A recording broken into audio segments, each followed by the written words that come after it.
இந்த நாளிலும் நம்முடைய தியானத்திற்காக தெரிந்து கொள்ளப்பட்ட வேத பகுதியானது மத்தேயு எழுதின சுவிசேஷம், மத்தேயு 21வது அதிகாரம் 22வது வசனத்தை வாசிப்போம்.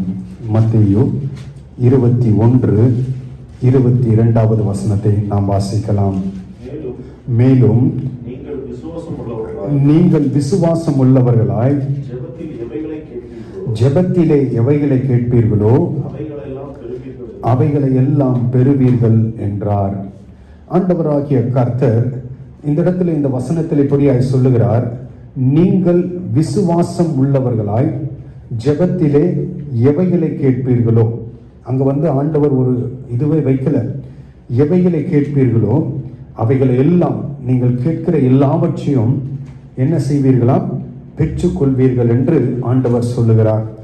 இதை ஆண்டவர் அதற்கு இந்த வசனத்தை தொடங்கும் பொழுது அந்த இடத்துல ஒரு கண்டிஷன் வைக்கிறார். என்னவென்றால், நீங்கள் எல்லாம் பெற்றுக்கொள்ள வேண்டும் என்றால் என்ன காணப்பட வேண்டும், விசுவாசம் உள்ளவர்களாய் காணப்பட வேண்டும்.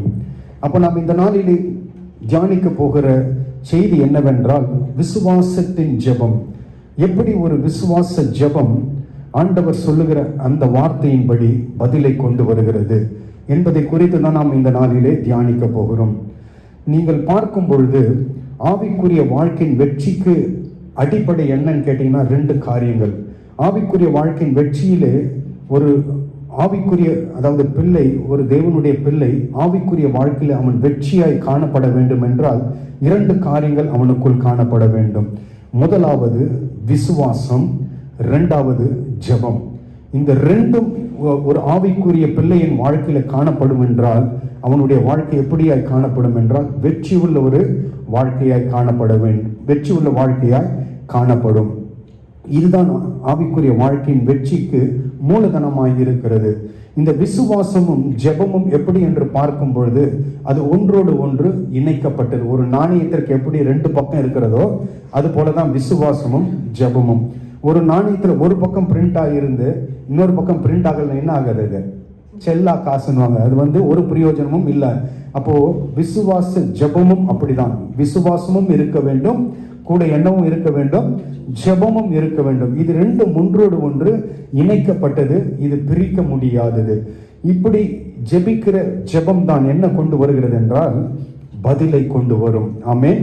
நாம் ஜெபிக்கிற ஜெபத்திலே விசுவாசம் இல்லைன்னு வச்சுங்களேன், அந்த ஜெபம் எப்படிப்பட்டது, வீணான ஜெபம். ஆண்டவருடைய பார்வையில என்ன கிடையாது, அந்த ஜெபத்திற்கு வேல்யூவே கிடையாது, மதிப்பே கிடையாது அந்த ஜெபத்திற்கு. எப்பொழுதும் ஜெபத்திற்கு என்ன காணப்பட வேண்டும் என்றால், அடிப்படை என்னவென்றால் ஆண்டவர் எதிர்பார்ப்பது விசுவாசம். அதுதான் இந்த இடத்துல ஆண்டவர் இந்த வார்த்தையில சொல்லுகிறதற்கு, இந்த வார்த்தையில சொல்லுகிறதை நாம் பார்க்க முடிகிறது. அப்போ ஒரு ஜெபத்திற்கு திறவுகோல் என்னன்னு கேட்டீங்கன்னா, ஒரு ஜெபம் ஆண்டவருடைய சமூகத்தில் திறக்கப்பட்டு பதில் வர வேண்டும் என்றால் திறவுகோல் என்னன்னு கேட்டீங்கன்னா விசுவாசம். அல்லேலூயா. அதுதான் ஆண்டவராகிய கர்த்தர் இந்த வசனத்திலே நமக்கு சுட்டி காட்டுகிறதை நாம் பார்க்க முடிகிறது. ஏன் ஆண்டவராகிய கர்த்தர் இதை இவ்வளவு முக்கியப்படுத்தி சொல்ல காரணம் என்ன என்பதை முதலாவது இந்த பகுதியிலிருந்து ஒரு சில காரியத்தை நான் உங்களுக்கு சுட்டி காட்ட விரும்புகிறேன். இதை மத்தேயு 21வது அதிகாரம் 18வது வசனத்தை வாசிங்க. காலையிலே அவர் நகரத்திற்கு திரும்பி வருகையில் அவருக்கு பசி உண்டாயிற்று. ஆண்டவராகிய கர்த்தர் அதற்கு முன் வசனத்தை 17வது வசனத்தை வாசிக்கும் பொழுது அவர்களை விட்டு நகரத்திலிருந்து புறப்பட்டு ஆண்டவர் எங்கே போகிறார், பெத்தானியாவுக்கு போய் அங்கே தங்கினார். ஆண்டவர் நைட்டு பெத்தனியா என்னும் ஒரு பட்டணத்தில் போய் தங்கிவிட்டு மாலையிலே மீண்டும் எங்கே வருகிறார், எங்கிருந்து புறப்பட்டு போனாரோ பெத்தனியாவிலிருந்து அதே பட்டணத்திற்கு ஆண்டவர் திரும்பி வருகிறதை பார்க்க முடியும். அதுதான் 17வது வசனம். அவர்களை விட்டு நகரத்தில் இருந்து புறப்பட்டு பெத்தனியாவுக்கு போய் அங்கே தங்கினார். காலையிலே அவர் நகரத்திற்கு திரும்பி வருகையில், அப்ப வெடிகாலையில ஆண்டவர் என்ன செய்திருக்க கூடும், பிரயாணத்தை தொடங்கி இருக்கக்கூடும். அப்படி பிரயாணம் பண்ணி வரும் பொழுது என்ன உண்டாகிறது, அவருக்கு பசி உண்டாகிறது. இது எல்லாருக்கும் இயற்கை. இது சரிங்களா. நம்ம அந்த காலத்துல நீங்க பார்க்கும் பொழுது அவர்கள் அதிகபட்சமாய் பிரயாணப்பட்டு போனது எப்படி என்று பார்க்கும்போது நடந்துதான் அதிகமாய் அவர்கள் பிரயாணப்பட்டு போனாங்க. இப்போ எல்லாம் ரொம்ப அட்வான்ஸாக மாறிட்டதுனால நம்ம எப்படி பண்ணுகிறோம், வண்டி வாகனத்திலே பிரயாணப்படுகிறார். அந்த நாட்களிலே அப்படி அல்ல, அவர்கள் நடந்து போகிற ஒரு பழக்கம் இருந்தது. இப்படியாக ஆண்டவர் தம்முடைய சீஷர்களோடு வரும்பொழுது என்ன உண்டாயிற்று? பசி உண்டாயிற்று. பசி எடுத்த உடனே, உண்டான உடனே அவர் என்ன அடுத்த வசனத்தை பாருங்க. அப்பொழுது வழி அருகே ஒரு அத்தி மரத்தை கண்டு. இது கொஞ்சம் வித்தியாசமா இருக்குது. இப்ப நமக்கெல்லாம் பசி எடுத்தா நம்ம என்ன பார்ப்போம்? எந்த ஹோட்டல்ல நல்ல பிரியாணி கிடைக்குன்னு பார்ப்போம். கரெக்டா? எந்த ஹோட்டல்ல நல்ல சாப்பாடு கிடைக்குன்னு நம்ம பார்ப்போம். ஆண்டவர் கொஞ்சம் வித்தியாசமா பார்க்கிறாரு பாருங்க. அவர் என்ன பண்றாரு? அப்படியே நடந்து வரும்போது சம்பந்தமே இல்லாம எதை பார்க்கிறாரு அவரு? நமக்கு என்னைக்காவது பசி எடுத்து நம்ம மரத்தை பார்த்துருக்கிறோமா? ஈவன் மரம் இருந்தாலும் அதுல நிறைய கனிகள் இருந்தாலும் பசி எடுத்தா நம்ம என்ன செய்வது கிடையாது. அதை ஒரு நாளும் நம்ம பொருட்டாவே எடுத்துக்கொள்வது கிடையாது. ஆனா ஆண்டவர் ஆகிய கர்த்தர் என்ன செய்கிறார்? வழி அருகே ஒரு அத்தி மரத்தை காண்கிறார். சரிங்களா? இப்ப அத்தி மரத்தை பார்க்கிறார். நடந்து வரும்பொழுது அநேக மரங்கள் இருந்திருக்கக்கூடும். அந்த இடத்துல வரும்பொழுது வெறும் ஒரு அத்தி மரம் மாத்திரம் இருந்திருக்க வாய்ப்பில்லை. அநேக மரங்கள் இருந்திருக்கக்கூடும். ஆனால் ஆண்டவருடைய கண்களில பட்டது ஒரே ஒரு மரம். எது அப்படின்னு பார்த்தீங்கன்னா, அநேக மரங்கள் இருந்தாலும் ஆண்டவரை ஈர்த்தது ஒரு மரம். எந்த மரம் அது? அத்தி மரம். இப்ப நாமும் போகிறோம், ஒரு காரியத்தை எதிர்நோக்கி போகும்போது நமக்கு ஒன்றை பார்க்கும்போது 10 இருந்தாலும் ஒன்றை நாம் பார்க்கும்போது நமக்கு ஈர்ப்பு அதிகமாக வரும். ஏன்னா சம்திங் அது ஒரு டிஃபரெண்டா இருக்கும். இங்கும் ஆண்டவர் என்ன செய்கிறார்? அப்படி போகும் பொழுது அநேக மரங்கள் இருந்தாலும் அவர் நோக்கி பார்த்த ஒரே ஒரு மரம் எதுன்னு பார்த்தீங்கன்னா அத்தி மரம் என்று சொல்லப்படுகிறது. ஏன் அவர் பார்த்த காரணம் என்னவென்றால், என்ன அந்த இடத்துல அந்த வசனத்துல கீழே சொல்லப்படுகிறது, அதிலே இலைகள் அன்றி. இப்ப ஆண்டவர் பார்க்கும் பொழுது அநேக மரங்கள் இருந்த பொழுதிலும் ஆண்டவர் இந்த அத்தி மரத்தை பார்க்க காரணம் என்னன்னு கேட்டா, மரம் நல்லா வளர்ந்து முதிர்ச்சி அடைந்து காணப்படுகிறது. பச்சை பசையில் இருக்குது. மரத்தை பார்ப்பதற்கு நல்ல வளர்ந்து போன ஒரு முதிர்ச்சி அடைந்த ஒரு மரமாய் இருக்கிறது. ஆண்டவருடைய எதிர்பார்ப்பு என்னன்னா, நான் இந்த மரத்தினிடத்தில் போனால் என்னுடைய பசியை இந்த மரம் என்ன செய்யும்? தீர்த்து வைக்கும் என்று ஆண்டவர் என்ன செய்கிறார்? மரத்தை நோக்கி நேராக போகிறதை பார்க்க முடிகிறது. போன இடத்தில் அவருக்கு என்ன, அதனிடத்திற்கு போய் அதிலே இலைகளை அன்றி வேறு ஒன்றையும் காணாமல் இனி ஒரு காலம்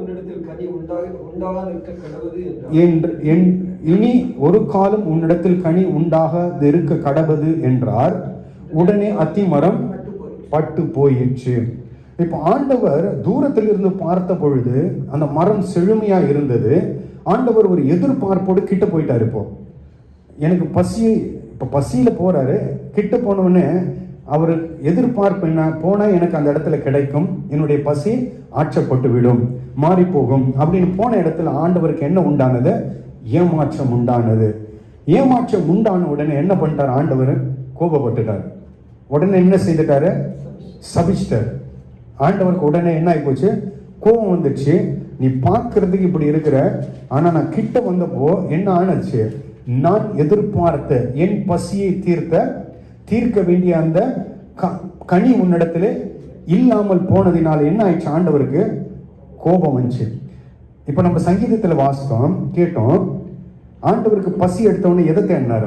அவர் சொன்னாரு, பசி என்னுடைய ஆகாரம் எது? பிதாவின் சித்தத்தை செய்வதே எனக்கு போஜனம். அப்ப ஆண்டவர் எதை எதிர்பார்க்கிறார் அப்படின்னா, ஆண்டவர் எதிர்பார்ப்பது, நாம் அந்த மரம் என்பது எதை வெளிப்படுத்துகிறது என்றால், நம்ம தான் சொல்லுது. மரம் என்பது ஒரு விசுவாசியை வெளிப்படுத்துகிறது. இந்த விசுவாசி பார்ப்பதற்கு எப்படியா இருக்கிறான்? பச்சை பசேன்னு வெளியில பார்க்கறதுக்கு விசுவாசி மாதிரி இருக்கிறார். ஆனால் ஆண்டவர் விசுவாசியாக பார்க்க விரும்பவில்லை. ஆண்டவர் பார்ப்பது என்னவென்றால், என்ன எதிர்பார்க்கிறார்? நம்மிடத்துல கனியை தான் எதிர்பார்க்கிறார்.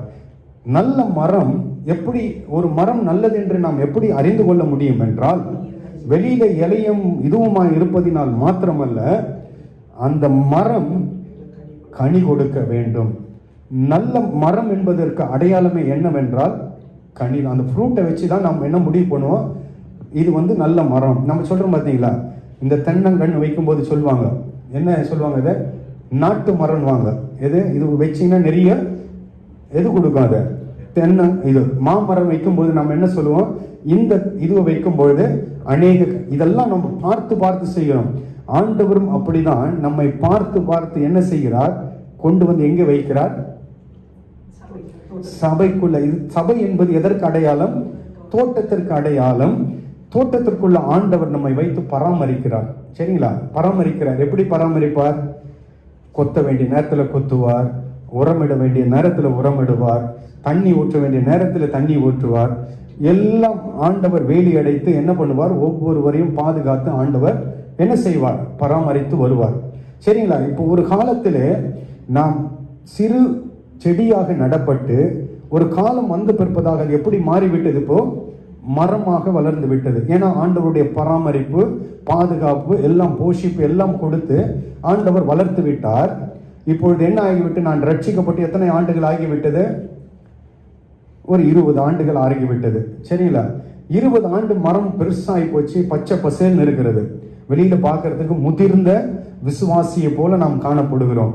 இப்போ ஆண்டவர் தேடி வருகிறார். தேடி வரும்போது என்ன கிடையாது, அங்க கனி இல்லை.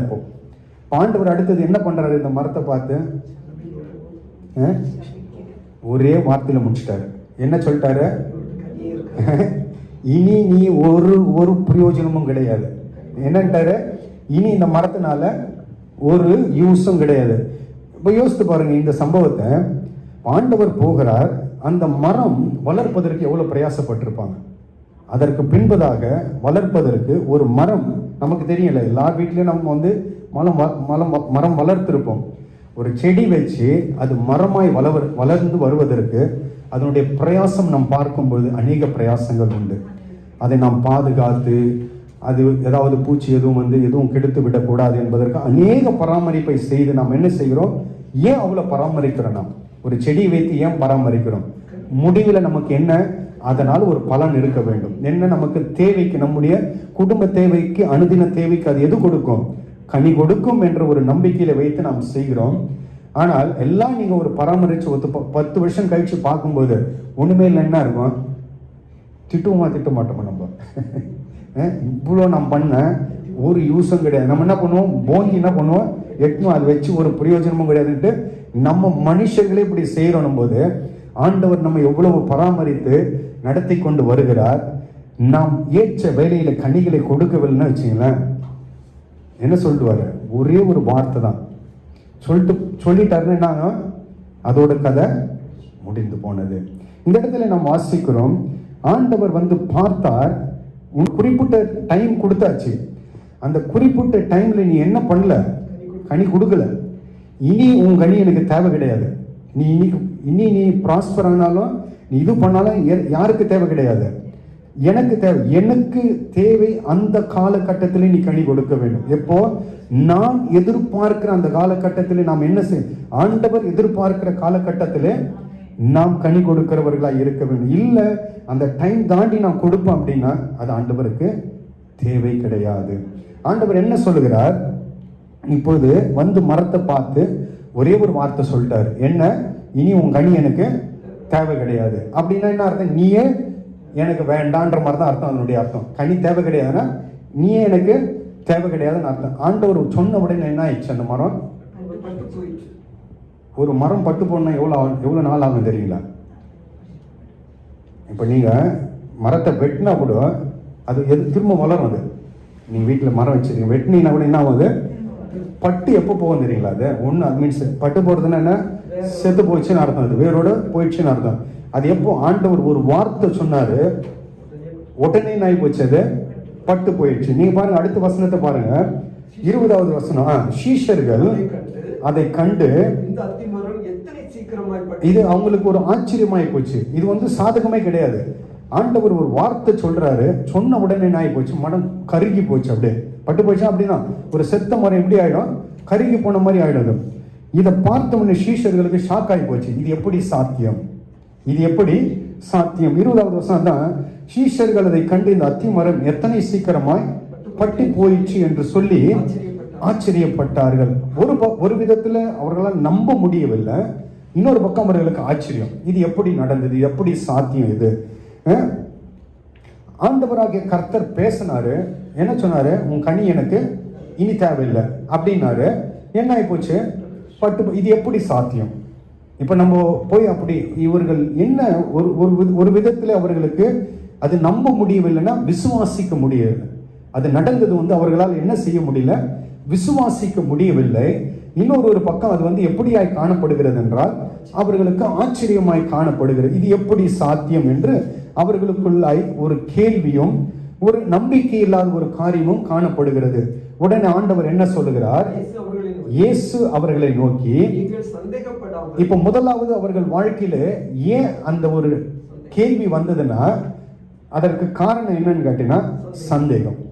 அந்த சந்தேகத்தின் நிமித்தம் தான் அவர்களால் அதை என்ன செய்ய முடியல?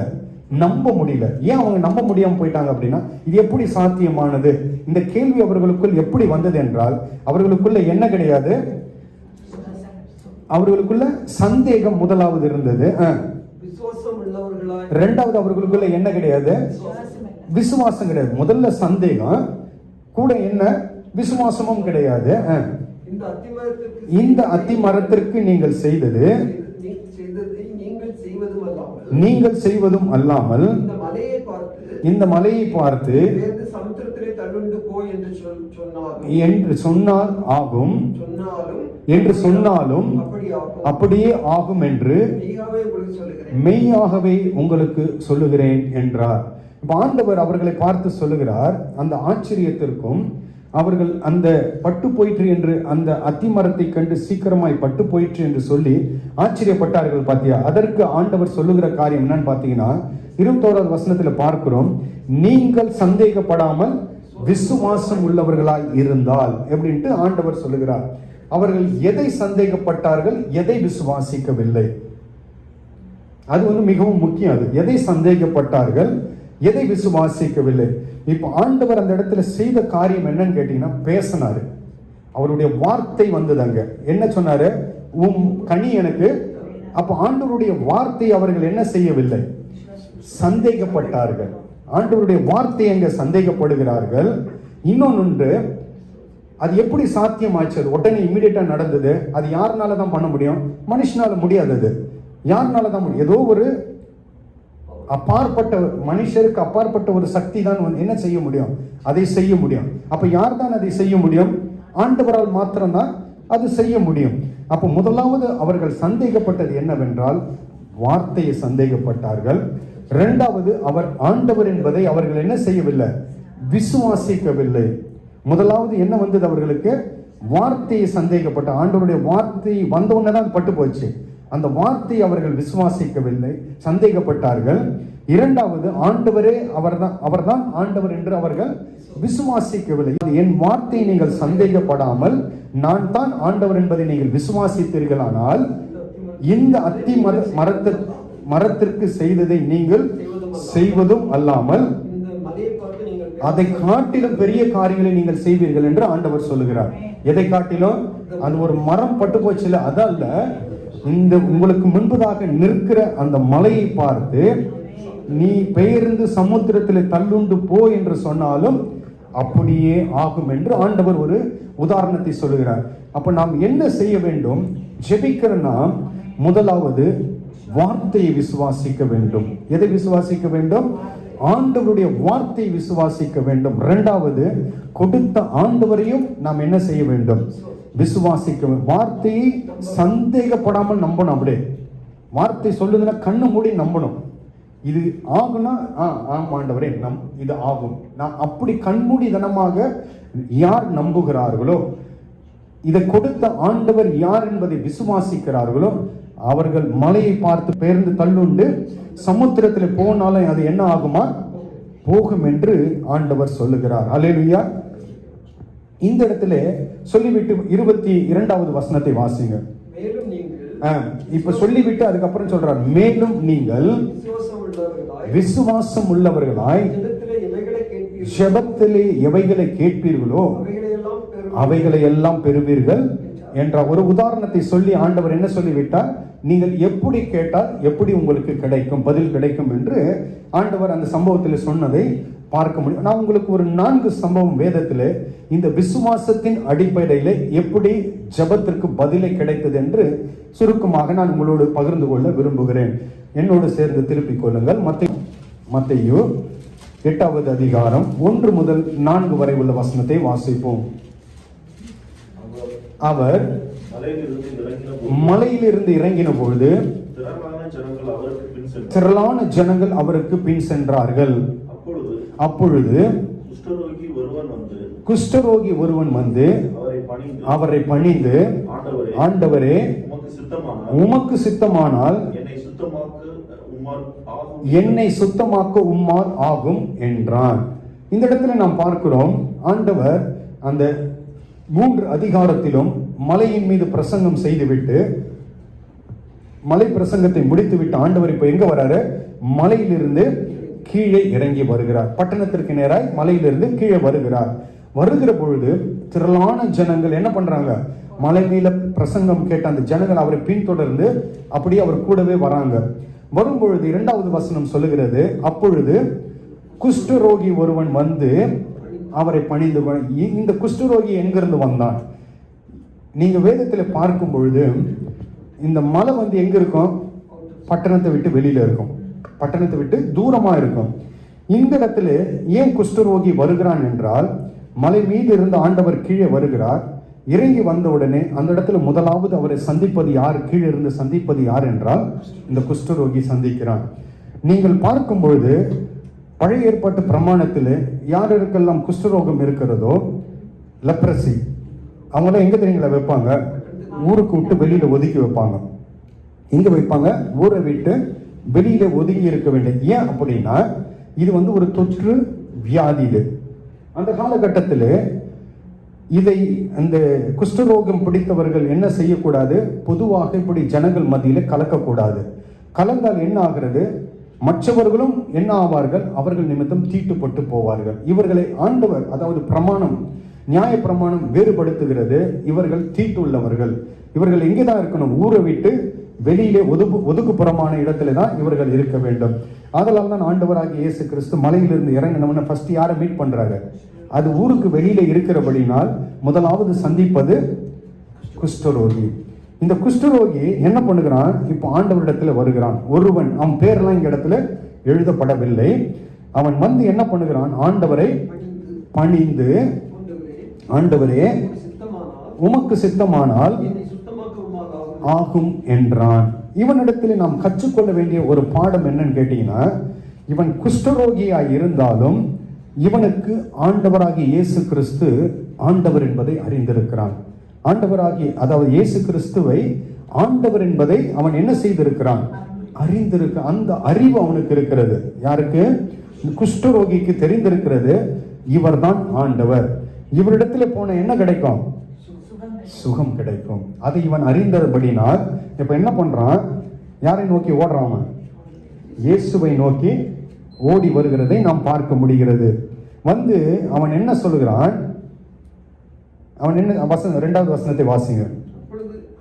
அப்பொழுது குஷ்டரோகி அவரை பணிந்து, ஆண்டவரே, இப்ப அவன் பாருங்க 2வது ஒரு காரியத்தை செய்கிறான்.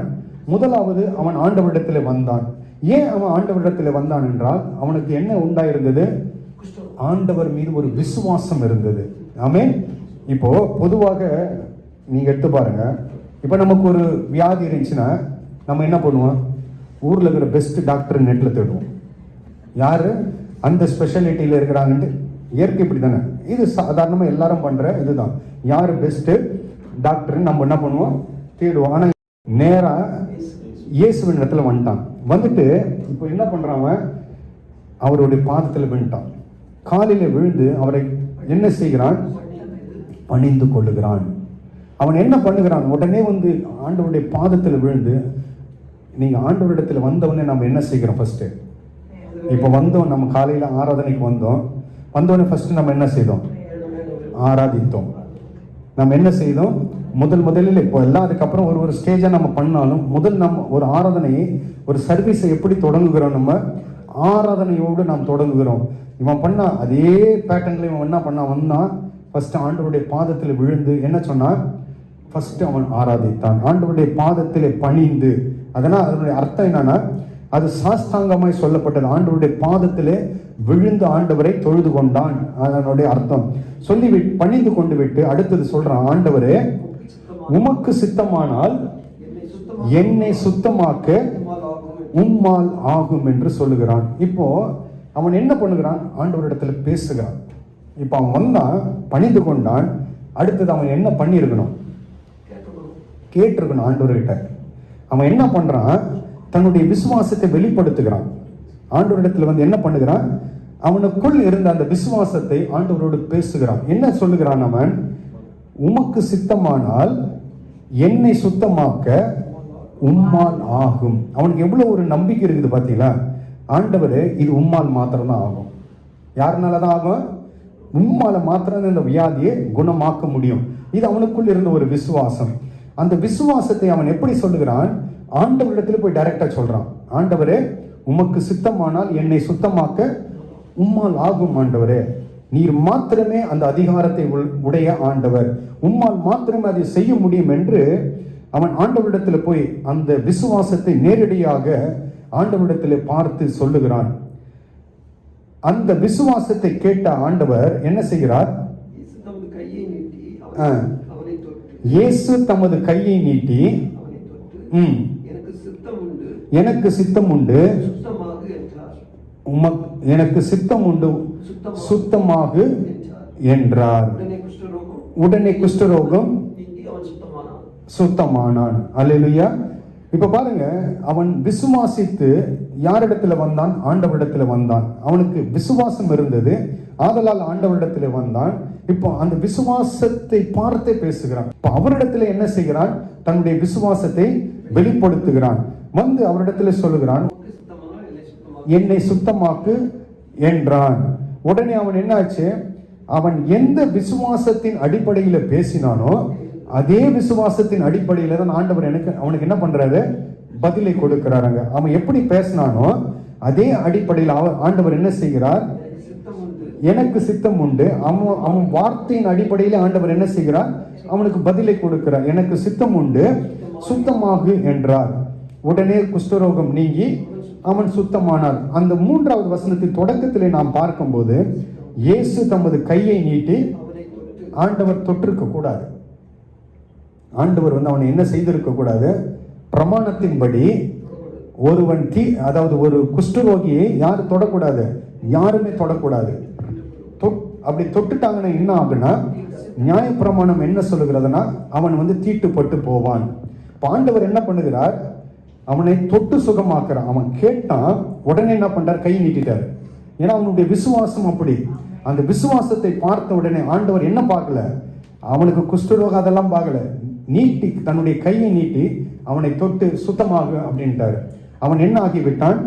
சுத்தமாகிவிட்டான். காரணம் என்னவென்றால், ஆனால் ஆக்சுவலி ஆண்டவர் பிரமாணத்தின்படி தொட்டிருக்க கூடாது. ஆனால் ஆண்டவர் அதையெல்லாம் பொருட்படுத்தாமல் ஆண்டவர் பார்த்தது ஒன்றே ஒன்று அங்க என்னவென்றால், அவனுக்குள் இருந்த விசுவாசம். அவனுக்குள் இருந்த அந்த விசுவாசம் ஆண்டவர் செய்யக்கூடாததை செய்ய வைத்தது. ஆமென். அவர் செய்யக்கூடாத ஒரு காரியத்தை அவனுடைய விசுவாசம் செய்ய வைத்தது. தொட்டார், தொட்டுவிட்டு என்ன பண்ணார்? அவன் சுத்தமாயிட்டான். சரிங்களா? இது அவனுடைய விசுவாசத்தினால் உண்டான கிரியை. அவன் விசுவாசித்தபடினால் ரிசல்ட் எப்படி ஆச்சுங்க? Immediate result. அவனுடைய விசுவாசம் ஆண்டவரை இமிடியேட்டா என்ன செய்து விட்டது? ரிசல்ட் கொடுக்க வைத்து விட்டது. அவனுக்கு டெலிவரி உடனே ஆகும்படியாக செய்து விட்டது. ஆனால் இவன் என்ன செய்யல பாருங்க, போய் ஆண்டவரிடத்துல ஒண்ணுமே சொல்ல, ஆண்டவர் எனக்கு இத்தனை ஆண்டுகள் இது இருக்கிறது, நீர் வந்து நாம் ஜெபிப்போம் பார்த்தீங்களா, ஆண்டவரிடத்துல போய் இத்தனை வருஷம் எனக்கு ஆண்டவரே இந்த வியாதி இருக்குது, நீர் உமக்கு சித்தமா இருந்தா இது வந்து மாறட்டும், மாறலன்னா நம்ம ஒரு மாதிரி அவ்விசுவாசத்துல ஜம்ப் பண்ணி கொண்டிருப்போம். ஆனால் இவன் வந்து அதெல்லாம் ஒண்ணும் பண்ணல. நேர போய் ஆண்டவர்கிட்ட டைரக்டா என்ன பண்ணிட்டான்? ஒரே வார்த்தையில முடிச்சிட்டான். ஆண்டவர் அதை பார்த்தார், விடுதலை கொடுத்தார். சரிங்களா? இது ஒரு சம்பவம். இது வந்து ஒரு சம்பவம். இதே மாதிரி இந்த 10 குஷ்டரோகி இங்க வந்தாங்க. இந்த 10 குஷ்டரோகி, இவனுக்கு வந்து இமிடியேட் ஆன்சர் வந்துச்சு. கேட்ட உடனே ஆன்சர் கொடுத்துட்டாரு. லூக்கா எழுதின சுவிசேஷம் 17வது அதிகாரத்திற்கு திருப்பும் பொழுது லூக்கா 17வது அதிகாரம் 12வது வசனத்திலிருந்து வாசிக்கும் பொழுது, அவர் ஒரு கிராமத்தில் பிரவேசித்த பொழுது குஷ்டரோகம் உள்ள மனுஷர் 10 பேர் அவருக்கு எதிராக வந்து தூரத்திலே நின்றார்கள். இங்க சம்பவத்தை பார்க்கும்போது ஒரு கிராமத்திற்கு போகிறார். 10 குஷ்டரோகி குரூப் என்ன பண்றாங்க, 10 பேரும் சேர்ந்து வராங்க. ஒரு தீர்மானம் எடுத்திருப்பாங்க. இவங்க நம்ம எல்லாரும் எவ்வளவு முயற்சி பண்ணி பார்த்தோம். அவங்க 10 பேருக்குள்ள ஒரு இது பண்ணியிருப்பாங்க, பேசியிருப்பாங்க. எல்லாம் ட்ரை பண்ணோம், ஒன்றும் வேஸ்ட். நம்ம குடும்பம் எல்லாம் என்ன பண்ணி விட்டார்கள், நம்மை ஒதுக்கி ஊருக்கு வெளியிலே ஒதுக்குப்புறமான ஒரு இடத்துல நம்ம வைத்து விட்டார்கள். யாரும் நம்மை வந்து பார்க்க கூட மாட்டேன்றாங்க. இப்ப நம்ம ஒரு தீர்மானம் எடுப்போம். என்ன, நம்ம 10 பேரும் சேர்ந்து எங்க போவோம், இப்போ ஆண்டவர்கிட்ட போவோம். போயிட்டு என்ன பண்ணுவோம், விடுதலை எப்படியாவது வாங்கி கொண்டு வர வேண்டும் என்று தீர்மானித்து விட்டு என்ன செய்கிறார்கள், 10 பேரும் சேர்ந்து வராங்க. இப்போ இவங்க ஆண்டவரை பார்க்கறாங்க தூரம். அவன் என்ன பண்ணான், அந்த மத்தேயுல ஓடி போய் அவர் காலை பிடிச்சிட்டான், ஓடி போய் அவர் காலில் விழுந்துட்டான். இவங்க என்ன பண்றாங்க, தூரத்துல நிக்கிறாங்க. ஆண்டவர் அங்க வராருன்னா இவங்க வந்து இப்படியே நிக்கிறாங்க. ஏன் அப்படின்னா, நான் கிட்ட போன ஆண்டவர் என்ன திட்டினால எதனா ஆகியோம்ல. ஆக்சுவலா அவங்க பிரமாணத்தின்படி என்ன செய்யக்கூடாது, பக்கத்துல போகக்கூடாது. இவங்க பயந்து கொண்டு என்ன செய்கிறார்கள், தூரத்திலே நிற்கிறார்கள். நிற்கும் பொழுது என்ன நடக்கிறதுங்க, தூரத்துல இருந்து கூப்பிடுறாங்க. இப்ப இங்க நின்று அங்க ஆண்டவர் அங்க நிக்கிறாரு, இவங்க இங்க நிக்கிறாங்க. இங்க இருந்து சத்தம் போட்டு கூப்பிடுறாங்க. என்ன கூப்பிடுறாங்க, இயேசு ஐயரே எங்களுக்கு இறங்கும் என்று சத்தமிட்டார்கள். இந்த வித்தியாசத்தை பாத்தீங்களா? அவன் வந்து தூரத்துல நிக்கல, பக்கத்திலே வந்துட்டான். ஆண்டவர் பக்கத்திலே வந்துட்டான். வந்துட்டு என்ன பண்ணிட்டான், அவன் என்ன சொன்னான், ஆண்டவரேன்ட்டான். அவன் வந்து என்ன பண்ணிட்டான், பக்கத்துல காலை விழுந்துட்டு நீர் தான் ஆண்டவர்ன்ட்டான். ஆனா இவங்க என்னன்றாங்க, தூரத்துல நின்று கொண்டு ஐயரே. ஐயர் என்ன அர்த்தம்னா, மாஸ்டர், டீச்சர், அதாவது போதகர். அதான் அதனுடைய அர்த்தம். ஐயரே அப்படின்ட்டு என்னன்றாங்க, போதகரே எங்களுக்கு இறங்கும் என்று சத்தமிட்டார்கள். சரிங்களா? இந்த விசுவாசம் வித்தியாசத்தை பார்த்தீங்களா? அவனுக்கு இருந்த விசுவாசம் வேற, இவர்களுக்கும் விசுவாசம் இருந்துச்சு. விசுவாசம் இருந்தபடினால்தான் எங்க வந்தாங்க, ஆண்டவரிடத்துல வந்தாங்க. ஆனால் அவன் என்ன பண்ணான், எதையும் பார்க்கவில்லை. அவன் எதையும் பார்க்கவில்லை, நேராக ஆண்டவர் பக்கத்திலே போயிட்டான். ஆனால் இவர்கள் விசுவாசம் ஆண்டவருக்கும் இவர்களுக்கும் கொஞ்சம் என்ன இருக்கிறது, டிஸ்டன்ஸ் வைக்கிறது. இங்கிருந்து இவர்கள் வேறு விதத்தில் கூப்பிடுகிறார்கள். அவன் சொன்ன விதம் வேற, இவர்கள் அழைத்த விதம் வேற. ஆனால் இருவருக்கும் என்ன இருக்கிறது, விசுவாசம் இருந்தது. அடுத்ததாக 14வது வசனத்தை வாசிப்போம். அவர்களை அவர் பார்த்து, நீங்கள் போய் ஆசாரியர்களுக்கு உங்களை காண்பியுங்கள் என்றார். அந்தபடியே அவர்கள் போகையில் சுத்தமானார்கள். அங்க இமிடியேட்டா டெலிவரி. அவன் வந்து கேட்டான், சுத்தம் உமக்கு சித்தமானால், உடனே ஆண்டவர் என்ன செய்து விட்டார், இமிடியேட்டா ரிலீவ் கொடுத்துட்டாரு. அவனை என்ன சொல்ல, நீ எங்க போ, யார்கிட்ட, ஆசாரியர்கிட்ட எல்லாம் போகும்படியாய் சொல்லவில்லை. ஆனால் இங்கே என்ன சொல்லுகிறார், டெலிவரி வரல. ஆண்டவர் சொல்றாரு, நீ போய் இப்போ முன்ன யார் இடத்துல காண்பி, ஆசாரியின் இடத்துல காண்பி. ஏன் ஆசாரியின் இடத்துல காண்பிக்க வேண்டும்? அவங்க தான் வந்து என்னன்னா ஹெல்த் இன்ஸ்பெக்டர். அவங்க தான் என்ன பண்ணுவாங்க, ஹெல்த் இன்ஸ்பெக்டர். அவங்க தான் வந்து வேத பிரமாணத்தின்படி, அதான் நியாய பிரமாணத்தின்படி, லேவியராகமும் வாசிக்க தேவையில்லை, லேவியராகமும் 13வது அதிகாரத்தில் பார்த்தீங்கன்னா, ஒரு மனுஷன் குஷ்டம் என்று அவனுக்கு சந்தேகம் இருக்குமானால் அவன் யாரிடத்தில் போக வேண்டும், ஆசாரியன் இடத்துல போக வேண்டும். ஆசாரியன் அவனை தலை முதல் கால் வரையிலும் பரிசோதித்து பார்ப்பான். அதாவது பிரீஸ்ட் என்ன பண்ணுவாங்க, பரிசோதித்து பார்த்து விட்டு அவனை என்ன செய்வார், சந்தேகமாக இருந்தால், அது வந்து ஒரு ஃபுல் அதிகாரம் முழுவதும் 59 வசனம் இருக்கும். அது முழுவதின் பிரகாரம் என்ன செய்வார்கள், அவனை ஒரு இடத்துல தனியாய் வைத்து ஒவ்வொரு வாரமும் அவனை பரிசோதித்து பார்ப்பார்கள். அவனுக்கு குஷ்டரோகம் இருக்கிறதா இல்லை. இதுதான் ஆசாரியன் செய்ய வேண்டிய வேலை. இப்போ ஆண்டவர் என்ன சொல்லுகிறார், நீ போய் யாருக்கு காண்பி, ஆசாரியனுக்கு காண்பின்றாரு. கிளம்பி போனாங்க, ஆண்டவருடைய வார்த்தைக்கு கீழ்ப்படிந்து கிளம்பி போகிறார்கள். என்ன ஆயிடுச்சு, போற வழியில டெலிவரி ஆயிடுச்சு. அங்க இமிடியேட் டெலிவரன்ஸ், இந்த இடத்துல போற வழியில டெலிவரன்ஸ் ஆகுது. இப்போ அவங்க சுத்தம் ஆயிட்டாங்க. இதை யாரு உணர்றான், 10ல் ஒருத்தன் உணர்ந்துட்டான், நம்ம என்ன ஆயிட்டோம், இப்போ சுத்தம் ஆயிட்டோம் அப்படின்ட்டு. ஆனாலும் என்ன செய்கிறார்கள்? போய் எங்கே காண்பிக்க வேண்டும்? ஆசாரியின் இடத்துல காண்பிக்க வேண்டும். ஏன் ஆசாரிய இடத்துல காண்பிக்க வேண்டும் என்றால், ஏன் அப்படின்னா அங்க போய் அவங்க என்ன செய்ய வேண்டும் என்றால், அந்த சுத்திகரிப்பின் நாளிலே செய்ய வேண்டிய முறைமைகளை அவர்கள் நிறைவேற்ற வேண்டும். அதாவது இப்போ அவங்க இதுவும் ஆகிட்டாங்க, என்ன ஆகிட்டாங்க? கிளீன் ஆகிட்டாங்க. ஆனாலும் சுத்தமானாலும் என்ன செய்ய வேண்டும் என்றால் அதற்கென்று முறைமைகள் உண்டு. அதாவது என்ன செய்ய வேண்டும்னா, நான் பண்ண பாவத்திற்கு பரிகாரம் அது. அதாவது நான் பண்ண குஷ்டரோகி என்பது எதனுடைய அடிப்படையில் வருது? அதுதான் அதனுடைய அடிப்படை. யாருக்கு குஷ்டம் அப்படின்னா, குஷ்டம் யார் வருது அப்படின்னா, அதற்கு பேசிக் என்னன்னு பார்த்தீங்கன்னா பாவம். இப்போ இந்த பாவம் ஆண்டவர் மன்னித்தார், சுகமாகி விட்டது. அதுக்கு பரிகாரம் வேணும். பார்த்தீங்களா? அப்போ இயேசு கிறிஸ்துவின் ரத்தம் கிடையாது. அப்போ ஆண்டவராக இயேசு கிறிஸ்து என்ன செய்யவில்லை? சிலுவையில் அடிக்கப்படவில்லை. இப்போ அதற்கு மாறாக ஒரு பரிகாரம் செய்ய வேண்டும். அதற்காக என்ன செய்ய வேண்டும்? அவர்கள் ஆசாரியனிடத்தில் போய் தங்களை காண்பிக்க வேண்டும். ஆசாரியன் அவர்களுடைய, அதாவது அவர்களுடைய பொருளாதாரத்திற்கு ஏற்றார் போல ஆசாரியன் சொல்லுவான், ஒன்று புறா, இல்ல காளை, இல்லது ஆடு, இது மூணுல ஏதாவது ஒன்று அவங்களுடைய இதற்கு ஏற்றார் போல, தகுதிக்கு ஏற்றார் போல அவர்கள் கொண்டு பலியிட வேண்டும். அது பலியிட்டு அவர்கள் என்ன செய்ய வேண்டும்? தங்களுடைய முறைமைகளை அவர்கள் நிறைவேற்ற வேண்டும். பின்பதாக தான் அவர்கள் எங்கே போக முடியும்? தங்களுடைய குடும்பத்திலே போய் இணைக்கப்பட முடியும். அதனால தான் ஆண்டவர் என்ன சொல்லுகிறார்? நீ போ, உன்னை ஆசாரியனுக்கு காண்பி. போனாங்க. உடனே என்ன ஆகி போச்சு? போற வழியில சுகமாயிடுச்சு. தொடர்ந்து வாசிப்போம். 15வது வசனத்தை வாசிப்போம். அவர்களில் ஒருவன் தான் ஆரோக்கியமானதை கண்டு திரும்பி வந்து உரத்த சத்தத்தோடு அவன் என்ன பண்ணுகிறான்? விடுதலை ஆனது 10 பேர். அதுல ஒருத்தனுக்கு மாத்திரம்தான் அந்த டெலிவரன்ஸ் புரியுது. அவனுக்கு கிடைத்த உடனே, அதை அறிந்த உடனே அவன் மீண்டும் எங்க வருகிறான்? அவன் எங்க போயிருக்கிறான்? அவன் இல்ல ஆசாரியனை பார்த்துட்டு எங்க போயிருக்கிறான்? அவன் ஊருக்கு ஓட்டு இருக்கிறான். ஏன்னா அவன் குடும்பம் அவனை ஒதுக்கி வைத்திருந்தது, தேசம் அவனை ஒதுக்கி வைத்திருந்தது, சமுதாயம் அவனை ஒதுக்கி வைத்திருந்தது. ஆனால் அவன் என்ன செய்தான்? 9 பேர் பாருங்க, டெலிவரி ஆனவனை எங்க ஓடிட்டாங்க? ஊருக்கு ஓடிட்டாங்க. போய் காண்பிப்பதற்கு அங்கே ஓடி விட்டாரு. ஆனால் இவன் உண்மை உள்ளவன். இவன் தான். இவன் என்ன செய்கிறான்? எங்கே வருகிறான்? யார் விடுதலை கொடுத்தார்களோ அவரை தேடி வருகிறார். ஆமே. என்ன பண்ணுகிறான்? அவரை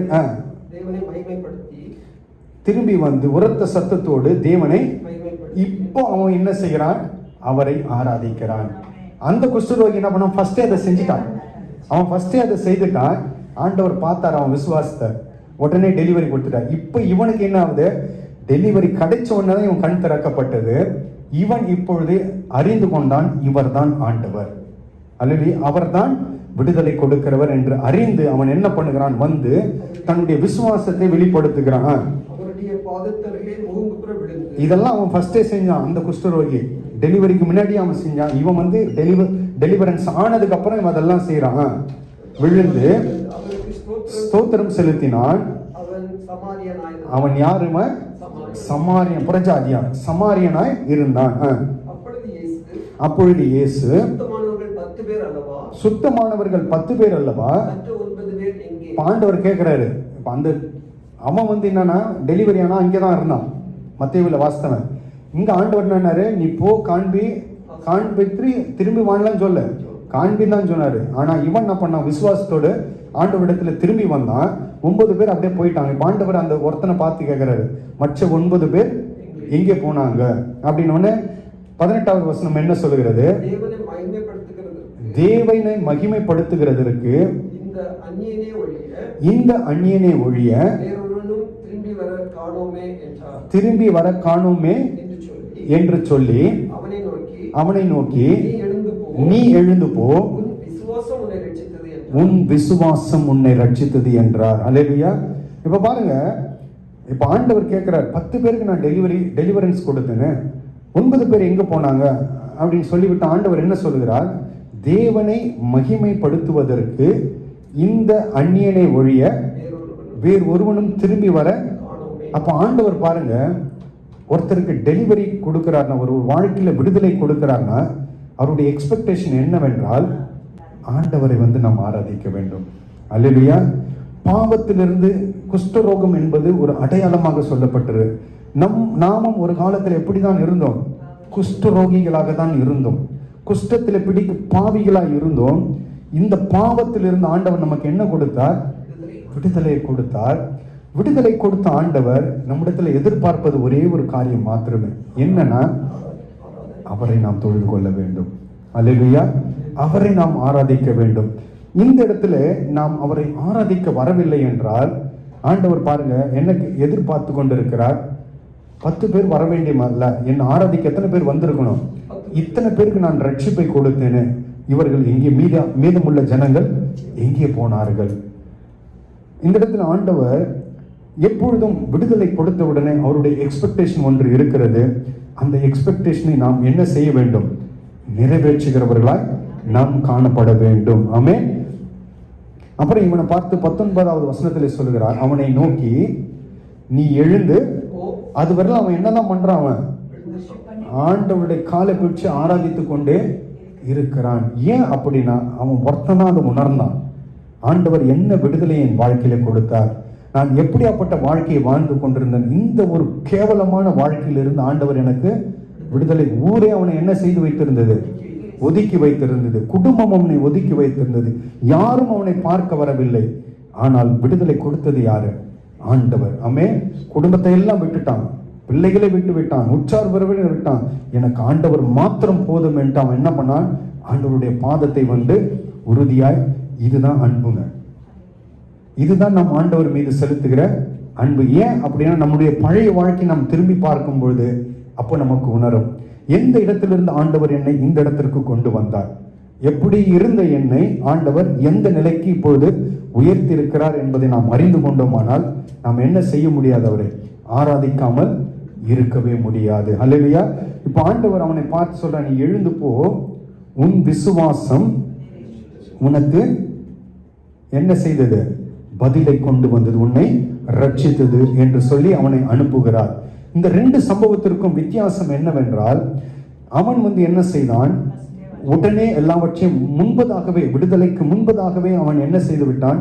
ஆண்டவரை பணிந்து கொள்ள ஆராதிக்க ஆரம்பித்து விட்டான். ஆண்டவர் விடுதலை இமிடியேட்டா கொடுத்தார். இவர்கள் என்ன, போகும் வழியிலே இவர்களுக்கு விடுதலை கிடைத்தது. ஆனாலும் என்ன செய்தார்கள்? 9 பேர் வராமல் இந்த ஒருவன் மாத்திரம் ஆண்டவரை தொழுது கொண்டதை பார்க்க முடிகிறது. அப்போ விசுவாசம் என்ன செய்கிறது என்றால், அவர்களுடைய விசுவாசத்திற்கு ஏற்றாற் போல பதில் வருகிறது. அவனிடத்திலே அந்த மத்தேயுவிலே வாசித்த அந்த குஷ்டரோகி இமிடியேட்டாக அவனுக்கு பதில் கிடைத்தது என்றால் அவனுடைய விசுவாசம் அப்படி. இவனுடைய விசுவாசம் சற்று குறைவாக இருந்தபடினால் பதிலும் எப்படிதான் வந்தது? கொஞ்சம் தாமதமாக தான் ஆனாலும் இவர்களுக்குள் என்ன இருந்தது? விசுவாசம் இருந்தது. அப்ப நமக்கு பதில் வர வேண்டும் என்றால், ஒரு ஜபத்திற்கு பதில் வர வேண்டும் என்றால் நம்முடைய விசுவாசத்தின் அளவை பொறுத்தே இருக்கிறது. ஆமென். நாம் எந்த அளவுக்கு ஆண்டவர் மீது விசுவாசம் வைத்திருக்கிறோமோ, எந்த அளவுக்கு அதை வெளிப்படுத்துகிறோமோ, அவன் அதை வெளிப்படுத்தினான். யாரு? அந்த ஃபர்ஸ்ட் உள்ள குஷ்டரோகி. அவன் வெளிப்படுத்தினபடினால் ஆண்டவர் உடனே என்ன செய்து விட்டார்? விடுதலை கொடுத்து விட்டார். அதை நாம் செய்கிறவர்களாய் காணப்பட வேண்டும். 3வது ஒரு சம்பவம், மார்க் எழுதின சுவிசேஷம் 2வது அதிகாரம். மார்க் 2வது அதிகாரம் 1 வாசிப்போம். சில நாட்களுக்கு பின்பு மறுபடியும் கப்பர்நகூமுக்கு போனார். அவர் வீட்டில் இருக்கிறார் என்று ஜனங்கள் கேள்விப்பட்டு உடனே வாசலுக்கு முன்னும் நிற்க இடம் போதாதபடிக்கு அநேகர் கூடி வந்தார்கள். அவர்களுக்கு வசனத்தை போதித்தார். இங்கு ஆண்டவருடைய காரியத்தை சொல்லுகிறது. அவர் மீண்டும் எங்கே வருகிறாராம்? கப்பர்நகூமுக்கு வந்தாராம். அவர் ஒரு வீட்டில தங்கி இருக்கிறார் என்று இப்போ ஜனங்கள் கேள்விப்பட்டதுனால ஊரே எங்க ஆயிடுச்சுப்போ? அந்த வீட்டுக்கு முன்னாடி நின்றுச்சு. ஏன் அப்படின்னா, அவர்களுக்கு விடுதலை வேண்டும். ஆண்டவராகிய இயேசு கிறிஸ்துவின் இடத்துல போனால் என்ன கிடைக்கும்? எனக்கு எப்படி ஆகிலும் எனக்கு விடுதலை கிடைக்கும் என்ற அந்த நம்பிக்கையில ஜனங்க எங்க வந்துட்டாங்க? இப்போ அவரை தேடி அவர் இருக்கிற வீட்டுக்கு முன்னாடி. அது ஒரு சின்ன வீடாக இருந்திருக்க கூடும். அதனால் திரளான அந்த பட்டணமே வந்தது நிமித்தம் எல்லாராலும் என்ன செய்ய முடியவில்லை? உள்ளே போக முடியவில்லை. வீட்டை சுற்றிலும் கூட்டம் அதிகமா இருக்கிறது. இப்படி கூடி வந்த இடத்துல ஆண்டவர் என்ன செய்து விடுகிறார்? உடனே டப்புன்னு அவர்களுக்கு சுவிசேஷத்தை அறிவிக்கிறார். அந்த இடத்துல என்ன செய்கிறார்? அவர்களுக்கு வசனத்தை போதித்தார் என்று இந்த இடத்துல சொல்லப்பட்டிருக்கு. 3வது வசனம் வாசிப்போம். அப்பொழுது 4 பேர் ஒரு திமிர்வாதக்காரனை சுமந்து கொண்டு அவரிடத்திலே வந்தார்கள். இப்ப 4 பேர் சேர்ந்தன. இப்போ ஒரு பட்டணம் வந்துடுச்சு, ஒரு பெரிய பட்டணம். டெலிவரன்ஸ்க்காக எங்க வந்துச்சு? ஆண்டவர் இருக்கிற அந்த வீட்டுக்கு முன்னாடி வந்து நிக்கிறாங்க. எல்லாருக்கும் விடுதலை வேணும். ஆனால் ஒருத்தன் அந்த பட்டணத்துல என்ன இருக்கிறான்? திமிர்வாதக்காரன் பேரலைஸ்ட். அவனுக்கு என்னன்னா பேரலைஸ்ட், அவனால எழுந்திருக்க முடியாது, நடக்கும். அப்படிப்பட்ட ஒரு சூழ்நிலை, படுத்த படுக்கையாகவே இருக்கிறான். இப்போ அவனுக்கு என்னதான் வேணும்? விடுதலை வேணும். இப்போ அவனுக்கு என்ன வேணும்? சுகம் வேணும். இப்போ யார் சுகமாக்கப்பட்டது? இந்த 4 பேர் வந்து ஏற்கனவே சுகமாக்கப்பட்டவர்கள்.